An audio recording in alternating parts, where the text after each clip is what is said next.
Assalamualaikum warahmatullahi wabarakatuh. Kami dari kelompok 4 izin mempresentasikan tugas kami, yaitu tentang manajemen ASN. Untuk anggota kami, yaitu yang pertama Agung Prakasa, saya sendiri, kemudian ada Agus Rianto, dan yang ketiga ada Aldin Supriyadi. Berikut kami akan mempresentasikan tentang manajemen ASN. Yaitu yang pertama, bagian pertama yaitu tentang kedudukan, peran, hak, dan kewajiban ASN.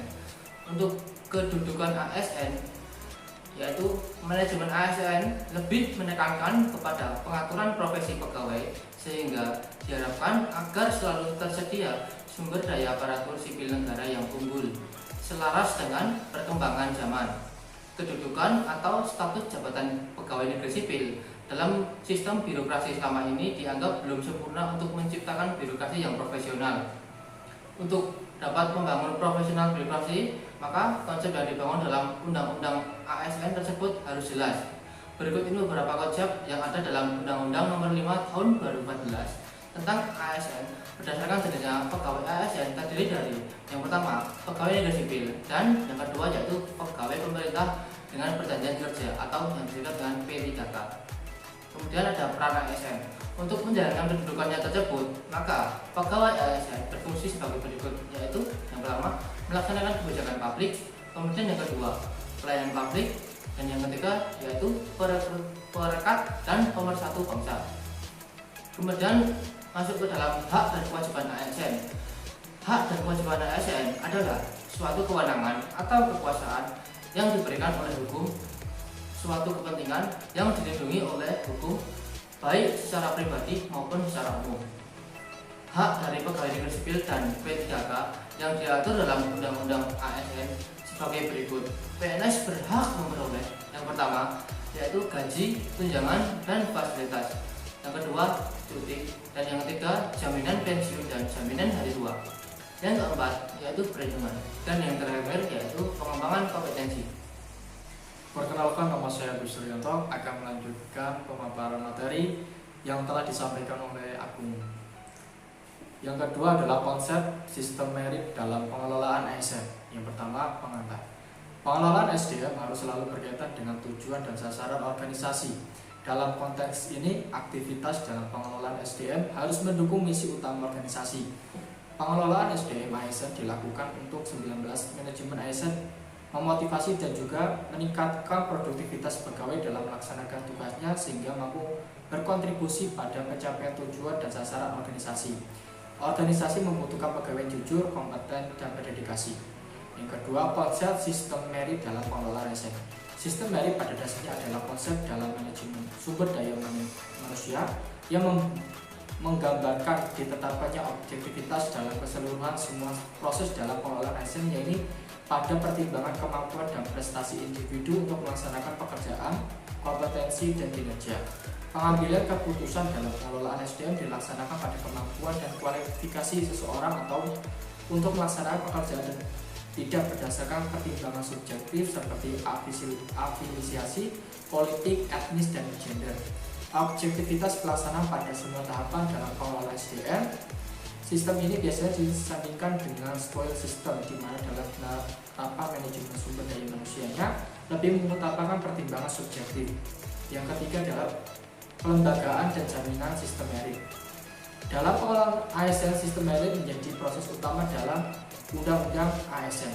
Bahkan undang-undang ini juga menyediakan aturan kelembagaan untuk menjamin keberadaan sistem merit dalam pengelolaan ASN. Lembaga-lembaga tersebut adalah Komisi Aparatur Sipil Negara, kementerian yang menyelenggarakan urusan pemerintah di bidang pendayagunaan aparatur negara, yang saat ini disebut Kementerian Pendayagunaan Aparatur Negara Reformasi Birokrasi Kemenpan RI.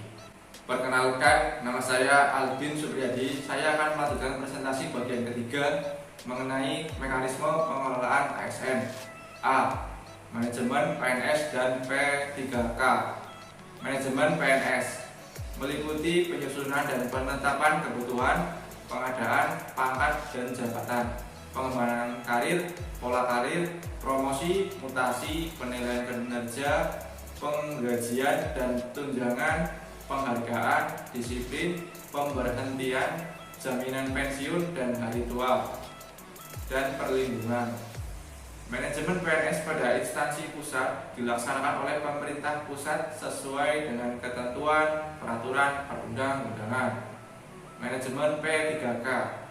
Manajemen P3K meliputi penetapan kebutuhan, pengadaan, penilaian kinerja, penggajian dan tunjangan, pengembangan kompetensi, pemberian penghargaan, disiplin, pemutusan hubungan perjanjian kerja, dan perlindungan. B. Pengelolaan jabatan pimpinan tinggi. 1.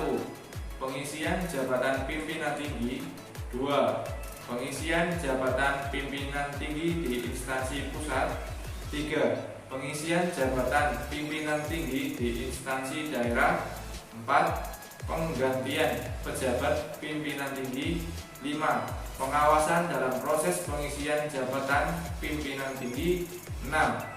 Pegawai ASN yang menjadi pejabat. C. Organisasi. Pegawai ASN berhimpun dalam Wadah Korps Profesi Pegawai ASN Republik Indonesia. Korps Profesi Pegawai ASN Republik Indonesia memiliki tujuan: 1. Menjaga kode etik profesi dan standar pelayanan profesi ASN. Dan 2. Mewujudkan jiwa Korps ASN sebagai pemersatu bangsa. D. Sistem informasi ASN. Untuk menjamin efisiensi, efektivitas, dan akurasi pengambilan keputusan dalam manajemen ASN, diperlukan sistem informasi ASN. Sistem informasi ASN diselenggarakan secara nasional dan terintegrasi antar instansi pemerintah.